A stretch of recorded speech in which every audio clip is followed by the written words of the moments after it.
Hi, I'm Doug Young, and this is the third video in a series on playing fingerstyle with a focus on playing more expressively. So I just played my arrangement of Amazing Grace, which uses a lot of the ideas that we talked about in the first two videos in the series. So if you haven't watched them, now would be a good time, and we can take it up from where we left off. My arrangement is in G-sus tuning, which is C, G, D, G, C, D, and I'm capoed on the second fret. We talked about this tuning a little bit in video 2, and with this tuning, the tune actually falls easily in the first position in the key of C using the chords C, F, and G.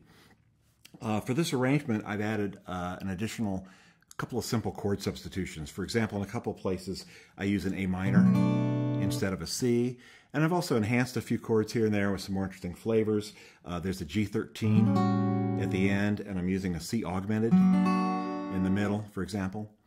But the main focus here is not chords, it's the melody, and trying to use the expressive devices we've been talking about. So I'm thinking less about chords than the melody and the bass lines. And one important step in coming up with an arrangement after you've got the basics that we talked about in videos 1 and 2 is coming up with some idea of style and structure. And in this case, I decided to do the song in 12/8 time with a sort of a bluesy feel. You could think of it as being 4/4 with a triplet feel, and that sets the tone for the arrangement. The slightly slower blues pace of this tune gives me a lot of room to try to play more melodically, hold out notes, add vibrato, and it also allows me some time in between to add other parts in between the melody. So one technique that I'm using in this arrangement is to try to separate the melody from the bass line. I'm bouncing back and forth between the melody and the bass, sort of a call and answer response. So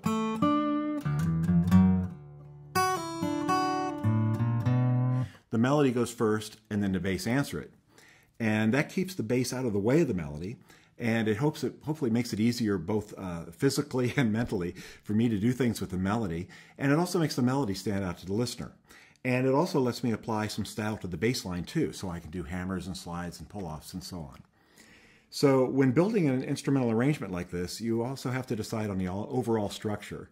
Most traditional tunes are very short and they're repetitive. And without the words to create a variation between the verses, you have to do something to avoid just playing the same thing over and over. My structure in this case is pretty simple. I add an intro just to set things up rather than just jumping into the tune. And then I repeated the verse 4 times, kind of arbitrary, but it seemed like a nice length. And I tried to play it a little bit differently each time.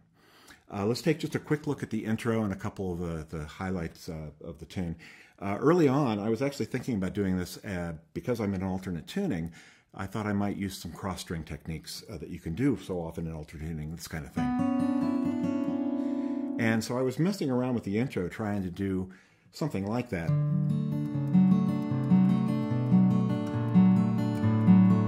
And I was thinking, some sort of intro like that. But once I hit on the idea of doing it in a bluesier feel with a 12/8 time, that didn't fit. But what I liked was the descending bass line. So I found a way to keep that in the intro.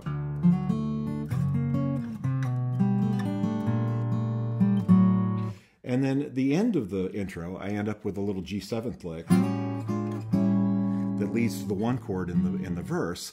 And I reuse that same lick at the end at the end of each verse later in the song. So the idea there is to sort of tie the intro a little bit into the song. So once you've got some kind of intro and set up and ready to play, the next challenge is to find a way to play the tune 4 times through without being too boring. And to start with, we've got all the tools that we've been talking about. You can use them to play the melody a little bit differently each time with different hammers and pulls, vibrato, and phrasing. We can also change the accompaniment, and I'm doing quite a bit of that in this arrangement. I'm using variations of the bass line each time through. For example, the first verse I'm doing with this little walk-up. And then the second part of the first verse, I'm doing basically the same rhythm, but using different notes. Then when I did the second verse, I decided I'd reuse that second bass line as the first one. But I'm keeping the bass line going.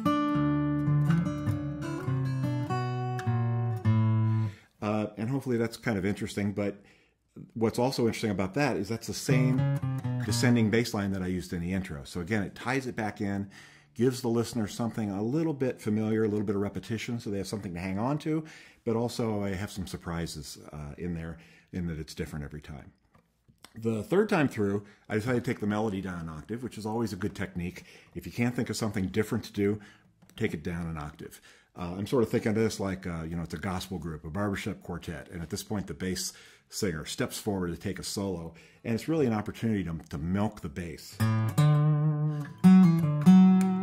And so I really wanted to focus on that bass and not do much else, but it helps to outline a few hints of the chords, just to give the song a little bit of texture. And so finally, the fourth time through the song, I'm trying to do something just a little bit different. It's the last time through, so I have a little rhythmic motif. And I'm trying to use that several times through the verse, just to give it a little different flavor and different style.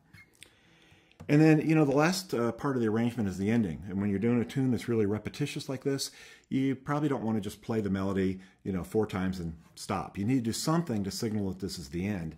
And what I'm doing in this arrangement is to add a little tag ending before the real ending. I'm on an A minor, and instead of finishing the melody normally going to the G7th, I go to an E7th. And that chord's not in the key of C, so it sounds pretty striking.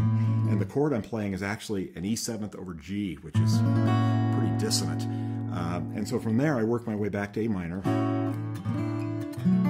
And then I go to another chord that doesn't fit in the key, very distinctive, which leads us back to the usual ending. So this is all just a little diversion, to signal to listeners that something's up, we're going to take them somewhere else, which in this case is the ending. So that's my arrangement of Amazing Grace, and I hope this pulls together many of the techniques that we looked at in the first 2 videos. We'll make the tablets available either through Dream Guitars or on my website, DougYoungGuitar.com. So feel free to grab that. And if you have any questions, feel free to email me too. I'm glad to answer any questions about the arrangement or any of the things that we talked about in these videos. Of course, be sure to explore your own ideas. Take some traditional tune, take a melody of your own, and tear it apart like this. Learn to play it as a single line melody, adding as much expression and phrasing as you can. Then start putting it back together in a way that keeps that melody alive, even while you're playing all the other parts. And finally, see if you can come up with your own arrangement. Hope you enjoy that process, and thanks for watching.